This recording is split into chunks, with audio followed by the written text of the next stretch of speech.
they're doing. And it's all about the iExpo event, which is taking place here in Norwich on October 20th, that's Tuesday. And more than 450 businesses have signed up to take part. And the idea is it's all about innovation and businesses that can innovate and the things that you can do. So we'll be delighted to see a lot of you there, and if you are coming. And we're having a few technical difficulties at the moment, but hopefully Colin and Claire will be joining us soon. I can see you now. Are you with us? Yes. Hooray! What a relief. I thought I was on my own there for a moment, which would have been interesting, but perhaps not as interesting as the conference. Here we go. Government and IT is never a good combination. No, no one will believe this, but that didn't happen in rehearsals because we just did it. Everything was fine. Okay, well, Colin and Claire, thank you both for joining us. It's Catherine. Catherine, sorry. Thank you both for joining us. And I think in the next 15 or 20 minutes we're going to be talking about the work of the UK Space Agency and also iExpo itself. But before we do that, can you just tell us a bit about yourselves and what you do, and in particular, what are those things behind you? Okay, let's do us first. So my name's Catherine Mealing-Jones, and I'm the Director for Growth at the UK Space Agency. So effectively leading the efforts to do the government side of growing the space industry in the UK. I'm Colin Baldwin. I've got the job title of UK Space Gateway Programme Manager. But what I really do is I try and encourage regional growth in the space sector across the board in the UK. And it just sort of, But behind us, this is really indicative of part of the challenge we have, is that these are models of spacecraft that are currently in orbit or have now left orbit, and that's what everyone thinks about when they think about the space sector. And part of the job that we're trying to do today, and part of our day-to-day job, is to make space relevant to companies across the whole of the UK. I mean, that's an interesting point, actually, isn't it, Colin? That people think, oh, space, it's sort of deep exploration, it's going across the solar system, it's sci-fi, all that kind of thing. But actually, what you're about is it's not, and I guess it's about how businesses can engage with what you're doing. Yeah, I think that's right. I mean, you know, all of those activities, right from the deep space exploration through to all sorts of missions, have opportunities for, believe it or not, for companies in your region, but you know, whether it's kind of using spin-out materials or new techniques that are used on some of those spacecraft, yeah, it's really sort of trying to get across the message that there's this really big opportunity to use space-based technologies and data, particularly to grow businesses all over the country, which is really what Colin focuses on. Yeah, and it's in sectors as diverse as agri-tech, maritime, transport, financial services. Space touches all of those, but people don't really realise it. And I think, I mean, UK Space Agency has some quite ambitious targets itself in terms of the value of the space sector for the economy, which is around, I guess, 11 billion at the moment, but you're hoping to exceed that in the next 10, 20 years. Absolutely. The space sector, in that broadest term, has been growing by 8% a year for the last 10 years, and all the way through the financial downturn. And in 2010, the space industry got together and set itself a really ambitious growth target to grow to a £40 billion turnover by 2030. So that's growing the UK component of the global market from 6%. So it's an ambitious target, but as I say, we are still growing all the way through the downturn, and we're on track to meet that at the moment. But there's a huge amount more that we need to do to make sure that we do achieve it. Okay, well, we've got sort of 10-15 minutes to have a chat, and this is a hangout. And one of the things that we asked for is for people to send in their own questions to us. And the first question that we've got is from William Miller. William, thanks for your question. And he says, how specialist does an SME need to be to get involved with the space industry? Not very specialist at all. Basically, what we're trying to do, as I said earlier, is we're trying to reach out from the space sector to other sectors. So SMEs are already developing products for those sectors. They know their business, they know their customers. And what we're trying to say is, could they make their product a little bit better by using space? Is there something that they could get from an Earth observation satellite? Could they benefit from knowing with really good accuracy where they are anywhere on the globe? Do they need to have really reliable communication through satellite? And just about how they inject that into their business. And there are people around who can help them to do that, but you need them to identify there's an opportunity. I mean, that was one of the questions that we had actually, which was, are there any sort of groups around that could help, Catherine, that businesses could link up with? Yeah, I mean, there's a number of places people can go for help and advice. I mean, first of all, as a sort of first research, there's all sorts of web-based things that people can do, whether it's going to our website, going to like applications, Catapult's website, Innovate UK website is very good in terms of understanding some of the things that have already been developed using space products and services. And actually, we have a very strong partnership with the European Space Agency, so there's a good website to look at to understand the different capabilities. If you then get an idea that you want to take a step further, the Knowledge Transfer Network, the Space Knowledge Transfer Network, is a good a place to start. That's a web community that you can join, and then you can take it from there. The satellite applications Catapult are open. They're there to interact with people, support them, and help them to take ideas through. Through the European Space Agency, we have an ambassador platform, which is another person that you can speak to and start to understand whether there's a route that you can go down to get some funding or to get some help and advice and support to take that idea on. So there's all sorts of ways that you can engage, and there's quite a lot of support out there. And remember, what we're trying to do is take these products and services into new markets, and actually, so you're not just looking at traditional kind of space programs and things like that. There's all sorts of some government supported, some industry supported schemes which help you to develop those ideas. So there's a lot of help out there, but you've just got to know where to look. And I think the point to make is just to say that usually we all work together. But space is still quite a small community in terms of the support networks. But actually, if you come across someone who can't help you, they will be able to signpost you to a place where you can get some help or support. So, we're looking for people to engage, and I think that's what this process is all about. And is there a portal where those where tenders are published, that if people do want to sort of find out what's available, that they can go to, that you were talking about? Yeah, so the Space KTN send out a regular newsletter, as does the Satellite Applications Catapult. So sign up to those, and they're basically doing a lot of the filtering for you. They're identifying where the opportunities are. And then, of course, the great thing about the KTN and the Catapult is that they can help to introduce you to other companies, other organisations that could help partner with you to actually help you to develop that new product.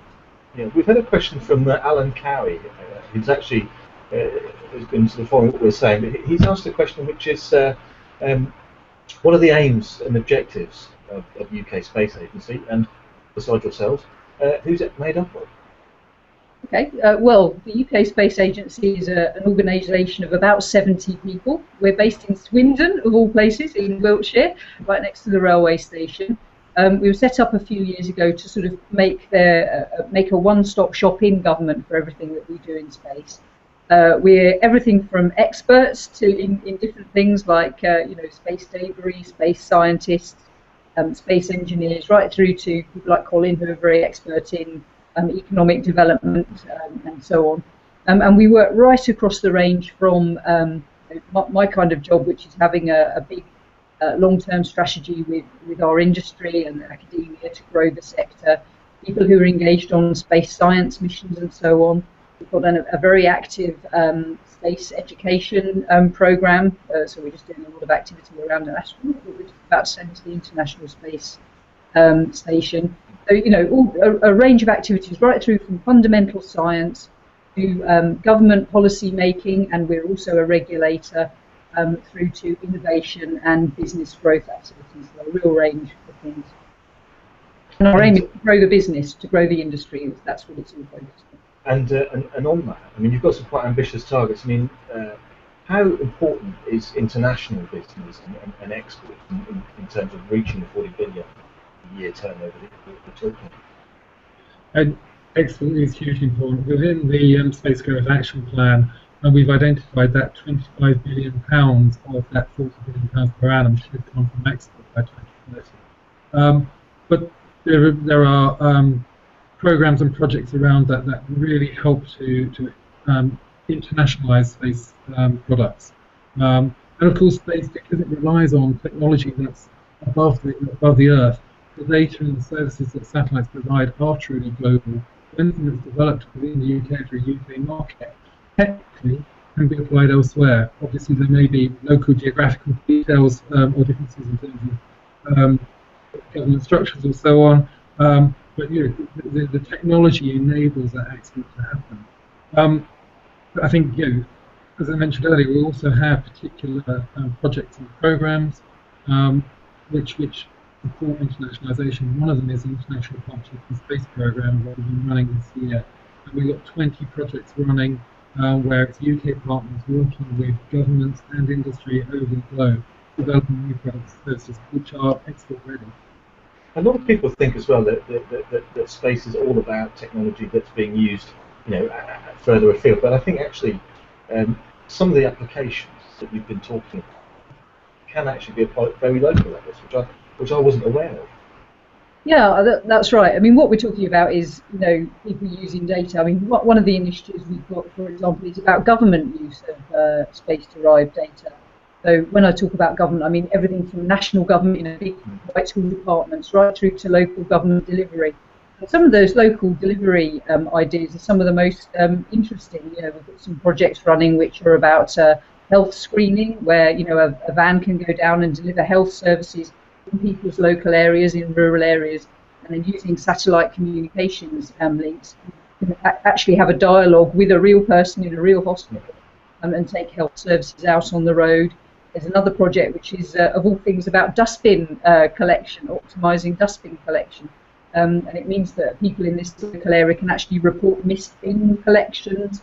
Because it's a rural area, they can say if they don't want their bin collected, and that makes for a much more efficient round and so on. And there's all sorts of education programs running in that way.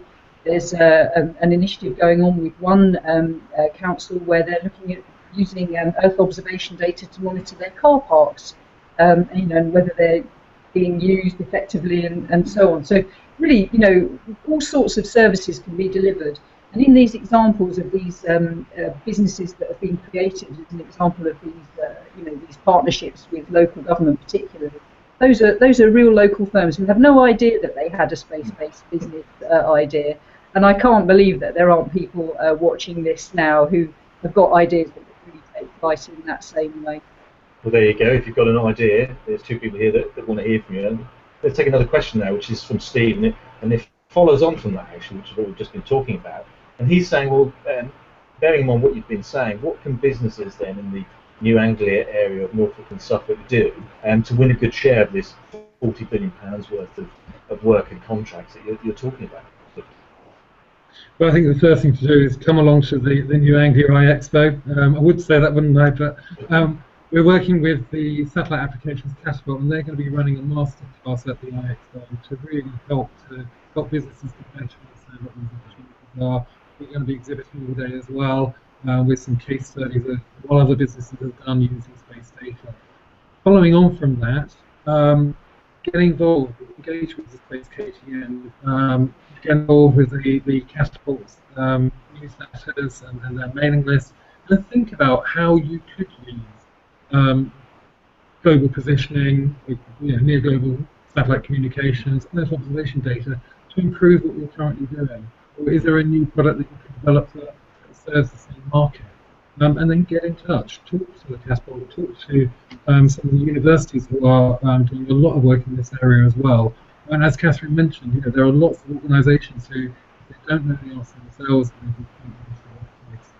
I think step one is really sort of understanding some of the capabilities that are available. One of the things that will be possible at iExpo is, sort of understanding. We talk about Earth observation, and most people have an idea of something like Google Earth. But actually, there's all sorts of images you can get, which are all sorts of data that you can get that monitor, the temperature, the gases that are being emitted from a particular area, changes in the structure of things that you're looking at. And that really opens ideas up.